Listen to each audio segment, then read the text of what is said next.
কেশবনগর রাজ্যের একটি ছোট গ্রামে হরিরাম নামে একজন সরল, পরিশ্রমী এবং সৎ কৃষক তার স্ত্রী অর্চনার সঙ্গে খেতে বসেছিল। দেখো, এই বছর আমাদের ফসল খুব ভালো হবে। কারণ আমার পরিশ্রমের সঙ্গে এই ক্ষেতের মাটিতে তোমার পরিশ্রমের ঘামও মিশে আছে গো। না, গোটা গ্রামে শুধু তুমিই পরিশ্রমী আর সৎ। তোমার জমি কম হলেও তোমার হৃদয় অনেক বড়।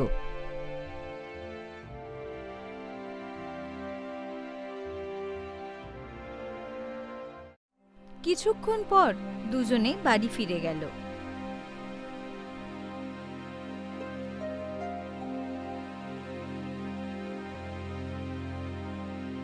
আমি তোমাকে একটা কথা বলতে ভুলে গেছি, বাড়িতে কাঠ শেষ হয়ে গেছে। চিন্তা করো না, কাল সকালে আমি জঙ্গলে গিয়ে কাঠ কাটবো।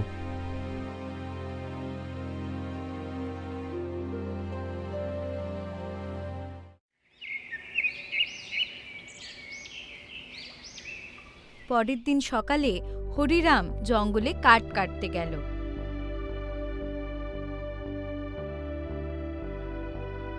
তিনি একটি গাছে কুড়ুল চালাতে যাচ্ছিলেন, তখনই দেখলেন ঝোপের মধ্যে একটি আহত বানর কাতরাচ্ছে।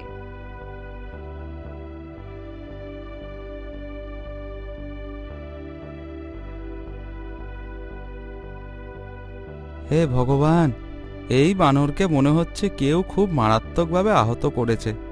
নিশ্চয়ই কোনো বন্য জন্তু এর ওপর হামলা করেছে। আহা গো, বেচারার হাত রক্তে ভরা।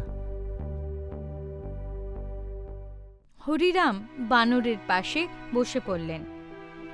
কাশ তুমি কথা বলতে পারতে, তাহলে বলতে পারতে তোমার কষ্টটা ঠিক কোথায়। এখন তো তোমার হাতে রক্ত দেখা যাচ্ছে, কিন্তু তুমি যেভাবে ব্যথায় ছটফট করছো, কষ্টটা অন্য কোথাও আছে। ঠিক তখনই সেখানে একজন সাধু এসে পৌঁছলেন। তুমি কে আর বানরের সঙ্গে কি কথা বলছো? সাধু মহারাজ, আমি কাঠ কাটতে এসেছিলাম। এই আহত বানরকে দেখে আমার খুব মায়া হলো। মনে হচ্ছে কোনো বন্য জন্তু এর ওপর হামলা করেছে। এর হাত থেকে রক্ত পড়ছে, কিন্তু যেভাবে এটা ছটফট করছে, মনে হচ্ছে এর আর কোথাও কষ্ট আছে। খুব কম মানুষ আছে যাদের মনে জন্তুদের প্রতি মানবিকতা থাকে। এতটা বলে সাধু মন্ত্র পড়তে লাগলেন। হঠাৎ রঙিন কিরণের মাধ্যমে বানরের ক্ষত সেরে গেল। এখন এই বানর তোমাকে বলতে পারবে তার কষ্টটা ঠিক কোথায়। এতটা বলে সাধু সেখান থেকে চলে গেলেন। বানর উঠে দাঁড়ালো। আমার কাঁধে খুব ব্যথা। একটা সিংহ আমার উপর হামলা করেছিল। আমি বাঁচতে অন্য এক গাছে লাফিয়েছিলাম। সিংহের থাবা আমার হাতে লেগে গিয়েছিল আর আমার হাত আহত হয়েছিল, কিন্তু পড়ে যাওয়ায় আমার কাঁধে পুরোপুরি চোট লেগেছিল। তুমি তো একেবারে মানুষের কণ্ঠে কথা বলছো, এটা কিভাবে সম্ভব? যখন সাধু মন্ত্র পড়লেন, তখন আমার মনে হলো যেন আমার মধ্যে কথা বলার শক্তি এসে গেছে। মনে হচ্ছে একটা সাধু মহারাজের অলৌকিক কাজ এটা। তুমি আমার বাড়িতে যাবে? তুমি আমার প্রাণ বাঁচিয়েছ, এখন আমি সব সময় তোমার সঙ্গ দেব। আর যেহেতু আমি মানুষের মতন কথা বলতে শুরু করেছি, তাই আমি অন্য বানরদের থেকে আলাদা হয়ে গেছি। তুমি আমার একটা আলাদা নাম রাখতে পারো। চলো, ঠিক আছে, আমি আজ থেকে তোমাকে গোলু বলে ডাকবো।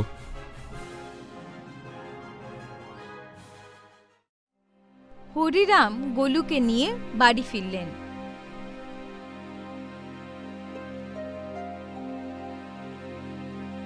আরে, তুমি জঙ্গল থেকে বানর কেন ধরে এনেছো? হরিরাম অর্চনাকে পুরো ঘটনা বলতে লাগলেন।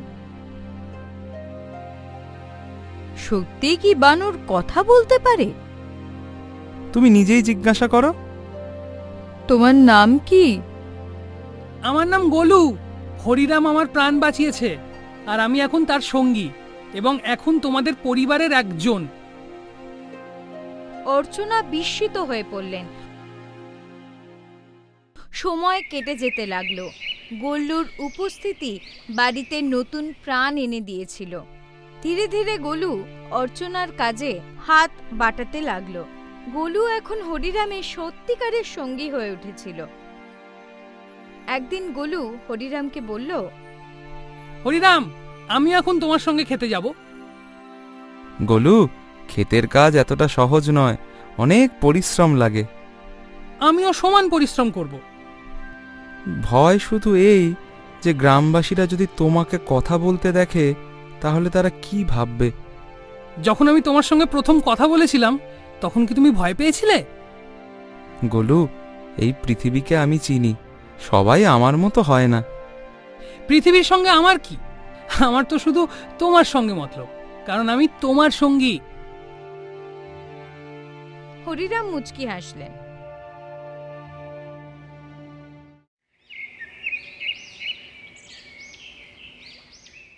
পরের দিন গোলুকে সঙ্গে নিয়ে খেতে গেলেন। কয়েকদিনের মধ্যেই গোলু কৃষিকাজে সবকিছু শিখে নিল। এখন সে হরিরামের সত্যিকারের সহায়ক হয়ে উঠেছিল।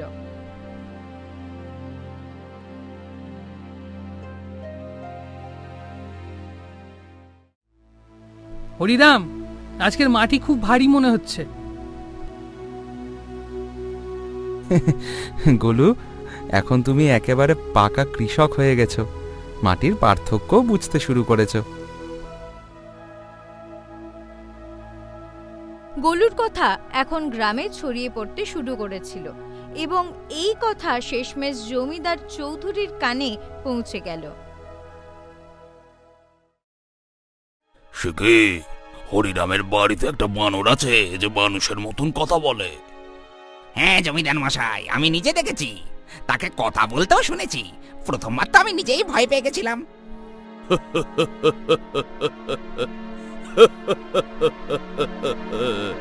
তাহলে তো তাকেই বানর নিয়ে তামাশা করা উচিত, তার আয় তো ভালোই হবে। এইটা একেবারে আপনি ঠিক বলেছেন জমিদার মশাই। জমিদারের হাসি কিছুক্ষণ চলল, তারপর তিনি গম্ভীর হয়ে গেলেন। এই হরিরামের জমির ওপর আমার অনেক দিন ধরেই নজর আছে। বাকি সবাই তো আমার কাছ থেকে ঋণ নিয়ে গেছে, সবাই আমার কাছে ঋণী, কিন্তু এই হরিরাম কখনো মাথা নোয়ায়নি। তার জমি উর্বর জমিদার মশাই, বন্ধা জমিতেও ফসল ফলে। এর মাটির কোনো খেল নেই ভীমা, এটা তার ভাগ্য আর নক্ষত্রের জোর। যেদিন তার নক্ষত্র পড়বে সেদিন এই ক্ষেত আমার হবে, আর হরিরাম থাকবে আমার পায়ের তলায়।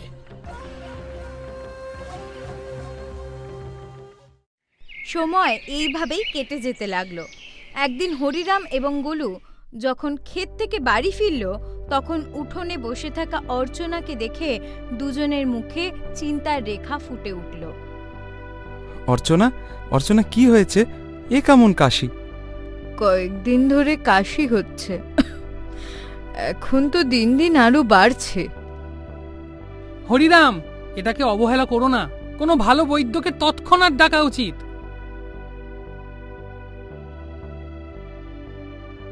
হরিরাম দেরি না করে গ্রামের একজন বৈদ্যকে ডেকে আনলেন। বৈদ্য অর্চনাকে মনোযোগ দিয়ে দেখলেন। হরিরাম, এর একটি অদ্ভুত রোগ হয়েছে। সময় মতো চিকিৎসা না হলে এটা প্রাণঘাতী হতে পারে। না বৈদ্যজি, আপনি চিকিৎসা শুরু করুন, আমি কোনো কসুর রাখব না।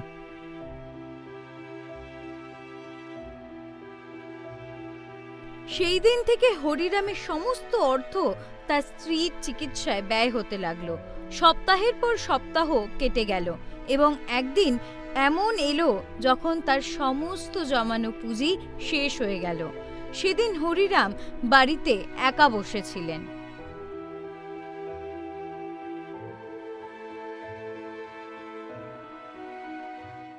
এমন মনমরা হয়ে বসে থেকো না, আমি নিজে থেকেই সেরে উঠব। অর্চনা, অর্চনা, এমন বলো না অর্চনা, আমি তোমাকে এই অবস্থায় দেখতে পারি না। তাহলে এখন কি করবে? যা কিছু ছিল সব তো আমার চিকিৎসায় লাগিয়ে দিয়েছো। এখন তো বীজ কেনার টাকাটাও নেই।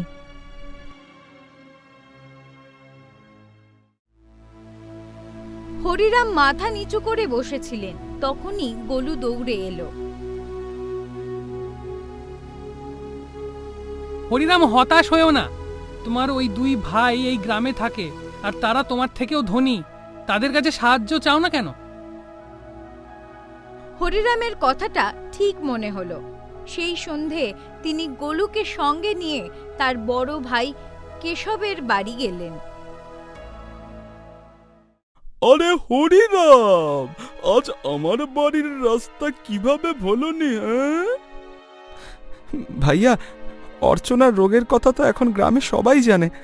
আমি যা কিছু উপার্জন করেছিলাম সব চিকিৎসায় চলে গেছে। এখন একটু অর্থের প্রয়োজন ভাইয়া। তুমি তো জানো ভাই, এবছর আমার ফসল খুব খারাপ হয়েছে, আমাকেই ধার করতে হচ্ছে। আমি তোমাকে কোথা থেকে দেব হরিরাম? হরিরাম কিছু বললেন না, মাথা নিচু করে বাইরে চলে এলেন। সে মিথ্যে বলেছিল হরিরাম, আমি তার মুখ দেখেছি, সে দিতে চায়নি।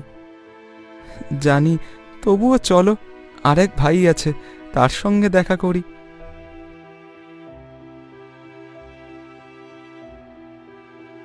এবার দুজনে বীরজুর বাড়ি পৌঁছলেন। বীরজু দরজা খুলে হরিরামকে দেখে চমকে উঠল।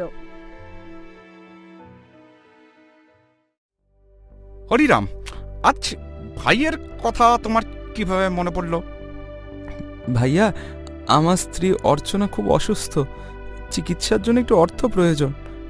আরে ভাগাভাগিতে তোকে যাই হোক বেশি জমি দেওয়া হয়েছিল, সেটা বিক্রি করে দে। আমার কাছে কি টাকার গাছ আছে নাকি হরিরাম? মিথ্যা বলো না ভাইয়া, সত্যি তো এই যে তুমি আর কেশব ভাইয়া আমার ভাগের জমিও দখল করে নিয়েছিলে। আমার 6 বিঘা জমি পাওয়ার কথা ছিল, মাত্র 2 বিঘা পেয়েছি। এখান থেকে বের হয়ে যা হরিরাম। যদি ধান নিতে হয় তাহলে জমিদারের কাছে যা। হরিরাম এবং গোলু চুপচাপ সেখান থেকে বেরিয়ে এলো।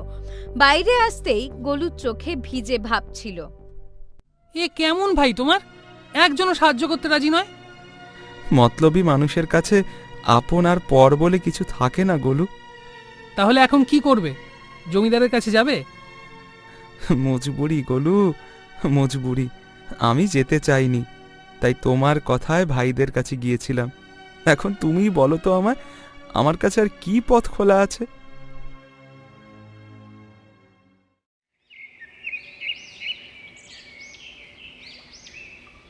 পরের দিন হরিরাম এবং গোলু জমিদারের হাবিলিতে পৌঁছে গেল। আশা তার কম ছিল, কিন্তু স্ত্রীর জন্য তিনি নিজেকে নত করেছিলেন। আমি জানতাম হরিরাম, একদিন তুমি নিজে থেকে আমার হাভেলিতে আসবে। আপনি একেবারে ঠিক বলেছিলেন মালিক। যতক্ষণের ভাগ্য চমকাচ্ছিল ততক্ষণ খুব ডাঁট করে চলতো। এখন দেখো দেখো কেমন মলিন হয়ে দাঁড়িয়ে আছে। জমিদার, কারুর করুণ অবস্থার উপর হাসির তোমার কোনো অধিকার নেই। মানুষ তোমায় সম্মান করে, তোমারও অন্যের সম্মান করা উচিত। বক বক বন্ধ কর বানর। তুই মানুষের মতন কথা বলিস, তার মানে এটা নয় যে তুই মানুষ হয়ে গেছিস।